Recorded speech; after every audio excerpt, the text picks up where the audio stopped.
નમસ્કાર મિત્રો, આજના વિડીયોમાં આપણે સાકરીયો સોમવાર, એની વ્રત, વિધિ અને સંપૂર્ણ વાર્તા વિશે વાત કરીશું. શ્રાવણ માસના પ્રથમ સોમવારથી આ વ્રત કરવાનો હોય છે. આ વ્રત ઘણું કઠણ છે. સોમવારે સવારે વહેલા ઉઠી નાહી ધોઈ શંકર ભગવાનના નામનો દીવો કરી 100 ગ્રામ સાકર લઈ મહાદેવજીના મંદિરે જવું. પછી સાકરના 4 સરખા ભાગ કરી એક ભાગ મહાદેવજીને ધરાવવો, સાકરનો બીજો ભાગ રમતા બાળકોને આપવો, ત્રીજો ભાગ પોતે પ્રસાદ તરીકે લેવો અને ચોથો ભાગ નદી, કૂવા કે તળાવમાં પધરાવી દેવો. આખો દિવસ નકોરડો ઉપવાસ કરવો. પછી સાકરિયા સોમવારની વાર્તા સાંભળવી. ત્રંબાવટી નામની નગરીમાં એક બ્રાહ્મણ રહેતો હતો. આ બ્રાહ્મણને આખા શરીરે કોઢ નીકળેલો, એટલે તેને કોઈ કન્યા આપતું નહીં. તેને કોઢ મટાડવા માટે ઘણા પ્રયત્નો કર્યા, પણ બધા નિષ્ફળ રહ્યા. તેણે કોઢ મટાડવા માટે એક મહાત્માને પૂછતા તેમણે કહ્યું, તું 16 સોમવારનું વ્રત કરે તો તારો કોઢ મટી જશે. બ્રાહ્મણે 16 સોમવારનું વ્રત કર્યું એટલે તેનો કોઢ મટી ગયો અને તેની કાયા કંચન જેવી થઈ ગઈ. તેના લગ્ન પણ થઈ ગયા. તે પોતાની પત્ની સાથે આનંદમાં રહેવા લાગ્યો. ચોમાસું આવ્યું. તે વર્ષે ઘણો વરસાદ પડ્યો. આખી નગરી તેમાં તણાઈ ગઈ. ઢોર ઢાખર મરી ગયા. ખેતરમાં ઊભા પાક પણ તણાઈ ગયા. આ વરસાદમાં બ્રાહ્મણનું ઘર પણ પડી ગયું. વરસાદ સતત 1 અઠવાડિયા સુધી પડતો રહ્યો. બધા નિરાધાર બની ગયા. વરસાદ બંધ રહેતા બ્રાહ્મણે માંડ એક ઝૂંપડું બાંધી આશરો મેળવ્યો. રહેવા માટે તેને ઘર તો મળ્યું, પણ ખાવું શું? સૌને પોતપોતાની પડી હતી. ત્યાં બ્રાહ્મણને કોણ ટેકો આપે? છેવટે બ્રાહ્મણે કંટાળીને પરદેશ કમાવા જવાનો નિર્ણય કર્યો. આ વાત તેણે પોતાની પત્નીને જણાવી. પત્નીએ તેને આશ્વાસન આપતા કહ્યું, તમે સુખેથી પરદેશ જાઓ. મારી કોઈ જાતની ચિંતા કરશો નહીં.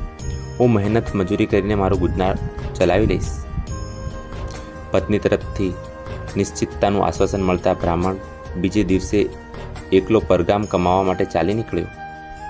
તે ઘણો ફર્યો, પણ ક્યાંય તેનું ઠેકાણું પડ્યું નહીં. તે ફરતો ફરતો એક ઋષિના આશ્રમે આવી પહોંચ્યો. બ્રાહ્મણે ઋષિ મુનિની ખૂબ જ સેવા કરી, એટલે ઋષિએ ખુશ થઈ તેને એક ચમત્કારિક ગુટિકા આપી અને કહ્યું, આ ગુટિકા ઘસીને પીવવાથી મરેલો માણસ પણ સજીવન થઈ જાય છે. ઋષિના આશીર્વાદ મેળવી બ્રાહ્મણ તે ગુટિકા લઈને ચાલી નીકળ્યો. તે ચાલતા ચાલતા એક નગરમાં આવી પહોંચ્યો. શોકમાં દીધા. તેણે તપાસ કરી તો જાણ્યું, આ નગરના રાજાનો કુંવર આજે સવારે જ મરણ પામ્યો હતો. બ્રાહ્મણે ઋષિએ આપેલી ગુટિકા યાદ આવી. તે તરત જ રાજભવનમાં ગયો અને રાજાને બધી વાત કરી. રાજાએ પહેલાં તો બ્રાહ્મણની વાત માની નહીં. તેણે કહ્યું, ભાઈ, મરેલો માણસ તો કાંઈ સજીવન થાય ખરો? બ્રાહ્મણનો ઘણો આગ્રહ જોઈ રાજાએ તેને અખતરો કરવાની છૂટ આપી. બ્રાહ્મણે નોકર પાસે પાણી મંગાવ્યું. પાણી આવ્યું એટલે પથ્થર ધોઈ તેની પર પેલી ગુટિકા ઘસી તેનો રગડો કુંવરના મુખમાં રેડ્યો. થોડી વારમાં તો કુંવર શરીર ચેતન આવ્યું. તે આળસ મરડીને ઊભો થયો. વહાલ સોયા કુંવરને સજીવન થયેલો જોઈ રાજા રાણી તો ખુશાલ થઈ ગયા. તેમણે બ્રાહ્મણને પોતાના મહેલમાં મહેમાન તરીકે રાખ્યો. બ્રાહ્મણ રાજમહેલમાં આનંદથી રહેવા લાગ્યો. આ બાજુ બ્રાહ્મણી બિચારી દુઃખના દિવસો પસાર કરતી હતી. એવામાં શ્રાવણ મહિનો આવ્યો.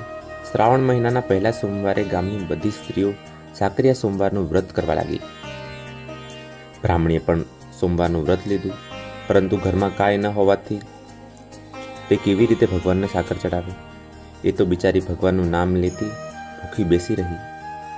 એવામાં ગામના નગર શેઠને ઘેર દીકરાનો જન્મ થયો. એણે આખા ગામમાં સાકરના પડીકા વહેંચ્યા. એક પડીકું બ્રાહ્મણીને ઘરે પણ આવ્યું. તેણે આ પડીકામાંથી થોડી સાકર લઈ તેનું પાણી કરી પીધું. તેથી તેને ટાઢક વળી. તે મહાદેવજીનું રટણ કરતી કરતી ઊંઘી ગઈ. એવામાં બ્રાહ્મણીને સ્વપ્ન આવ્યું. સ્વપ્નમાં મહાદેવજીએ સાક્ષાત તેને દર્શન દીધા. મહાદેવજીએ તેને કહ્યું, બ્રાહ્મણી, તે જાણીએ અજાણીએ પણ સાકરિયા સોમવારનું વ્રત કર્યું છે. આ વ્રત સૌ પ્રથમ દક્ષ કન્યાએ કર્યું હતું. તેના પ્રતાપે તે મને પામી હતી. તું પણ આ વ્રત વિધિપૂર્વક કર તો તેનું ફળ તને અવશ્ય મળશે, કારણ કે હું તારા પર ખૂબ જ પ્રસન્ન થયો છું. પ્રભુ, આ વ્રત કેવી રીતે કરાય? એમ બ્રાહ્મણીએ પૂછ્યું. મહાદેવજી કહ્યું, શ્રાવણ માસના પહેલા સોમવારથી આ વ્રત શરૂ થાય છે. સોમવારે વહેલા ઉઠી નાહી ધોઈ શંકર ભગવાનના નામનો દીવો કરવો. પછી 100 ગ્રામ સાકર લઈ મહાદેવજીના મંદિરે જવું. ત્યાં જઈ સાકરના 4 સરખા ભાગ કરી એક ભાગ મહાદેવને ચડાવવો, બીજો ભાગ રમતા બાળકોને આપવો, ત્રીજો ભાગ પ્રસાદ તરીકે પોતે રાખવો તે દિવસે, અને ચોથો ભાગ કરી નદીવારની તળાવમાં પધરાવી દેવો. અને સાંભળતી વખતે જય મહાદેવનો કરોડો ઉપવાસ કારો દેવાનો. પ્રસાદ તરીકે રાખેલ ભાગની સાકરનું પાણી કરી તરસ લાગે ત્યારે રાત્રે જમીન પર તે દિવસે સાકરિયા આ પ્રમાણે 16 સોમવાર કરી છેલ્લા સોમવારે વ્રતની ઉજવણી કરવાની. ઉજવણીમાં સવાશેર ઘઉંના લોટના સવાશેર ઘી અને સવાશેર ગોળ નાખી બધું ભેગું કરી એના કુલ 4 લાડુ બનાવવા. એમાંથી એક લાડુ મહાદેવજીને ધરાવવાનો, બીજો લાડુ રમતા બાળકોને આપવો, ત્રીજો લાડુ પ્રસાદ તરીકે વહેંચી દેવાનો અને ચોથો લાડુ પોતાના માટે રાખવો. આ બધું કરવું અંધારું થતાં પહેલાં, એટલે કે દીવા વેળા થતાં પહેલાં કરી લેવું. આમ કહી મહાદેવજી અંતર્ધ્યાન થઈ ગયા અને બ્રાહ્મણીની આંખ ઉઘડી ગઈ. બ્રાહ્મણીએ સ્વપ્નની વાત યાદ રહી ગઈ. તેણે 16 સોમવારનું વ્રત કર્યું અને વિધિપૂર્વક તેનું ઉજવણું કર્યું. એટલે તેને મનમાં ને મનમાં ચિંતા કરવા લાગી કે વ્રત તો શરૂ કર્યું, પણ તેને ઉજવીશ કેવી રીતે? પૈસા વગર શું કરીશ? આ બાજુ મહાદેવજીએ બ્રાહ્મણને સપનામાં દર્શન દીધા અને પોતાને ઘેર પાછા વળવાનું કહ્યું. બ્રાહ્મણે સવાર થતાં રાજાને પોતાને ઘેર જવા માટે કહ્યું. રાજાએ તેને ઘણું ધન ઝવેરાત આપ્યું. બ્રાહ્મણ તે બધું લઈને ઘર આવ્યું. બ્રાહ્મણી તો બ્રાહ્મણને જોઈ રાજી થઈ ગઈ. બ્રાહ્મણે ઋષિએ આપેલી ચમત્કારિક ગુટિકાની બધી વાત કરી અને મહાદેવજીએ સ્વપ્નમાં કહેલી બધી વાત જણાવી. બ્રાહ્મણીએ બ્રાહ્મણને સાકરિયા સોમવારની વાત કરી. છેલ્લા સોમવાર આવતા બંને પતિ પત્નીએ સાથે મળીને વ્રતની ઉજવણી કરી. પછી બંને જણા મહાદેવજીની ભક્તિ કરવા લાગ્યા. હવે એમને કોઈ વાતનું દુઃખ નહોતું. એકાદ વર્ષ તો એમને ઘેર પારણું પણ ઝૂલતું થઈ ગયું. શંકર ભગવાને એમને એક સુંદર બાળક દીકરો આપ્યો. આમ શંકર ભગવાનની કૃપાથી તેમના જીવનમાં આનંદ છવાઈ ગયો.